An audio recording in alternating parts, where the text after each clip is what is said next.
You're watching Fugitive Red-Eye, and welcome to my first ever creepypasta review. Today I'll be reviewing the creepypasta Happy Appy. Now, Happy Appy is one of the older creepypastas written around 2011. I was around 17 when it came out, and at the time, it actually kind of scared me.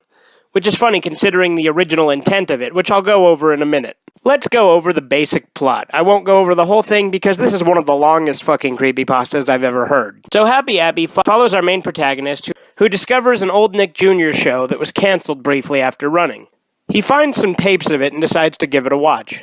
As he progresses through the episodes, it gets more and more fucked up, showing brutal murder scenes of children and predicting future events. As he continues to investigate the show, he also begins being stalked by a mysterious figure known as Forensic, or Forensique, depending on how you want to pronounce it. The story has lots of twists and turns, and in the end it becomes more of a serial killer story than anything else. They never fully explain the whole future events prediction, and in the end they make it a lot more natural than supernatural. But now, let's move on to my analysis. So, I'm going to start off by saying, I found out recently that Happy Appy was originally written as a troll pasta. What that means is it was written to be intentionally bad. If you listen to it, it's very obvious. There are several rewritten versions, and there's one that's rewritten to be a little bit more serious, known as Happy Appy The True Vision. See, the creator originally drafted it as a serious creepypasta, but his friends advised him that it wasn't good enough, so they encouraged him to turn it into a troll pasta. And, you know, the descriptions of the show are what really made me love it in the first place back in the day. You know, it's an innocent enough show about this big clay apple that helps kids with their wounds. But it turns out he's also a vicious murderer, and he slaughters the kids. If you go back and listen to this, it's loaded with cliches, and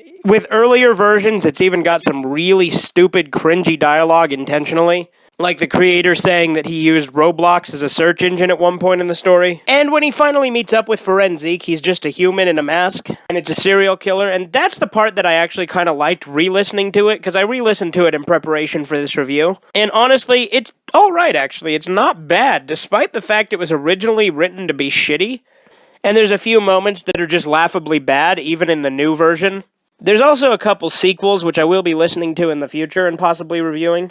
But the story's not really well written. It's pretty bad. And again, that is intentional, but for what it was, I still enjoyed it, re-listening to it, and I still had a lot of fun listening to it, and I think my biggest complaint is the earlier parts of the creepypasta are the best parts, the parts where it's just describing the episodes, but then everything goes to shit after that, like, everything becomes a little too convenient, he's discovering episodes left and right, which shouldn't be possible, he just so happens to know people involved with the show, which doesn't make any sense, and all sorts of bad writing elements show up, especially in the later parts. Although Happy Appy's not great, it is one of those earlier creepypastas that got me into the art form. So if I had to rank Happy Appy itself out of a 10, I'd probably give it maybe a 6, and that's me being kind of generous. I enjoyed listening to it again, but it's not something that I find to be a genuinely good creepypasta. Anyway, this has been Fugitive Red-Eye. That was my first creepypasta review. If you have any future requests for me to review, please let me know in the comments below, and have a great day.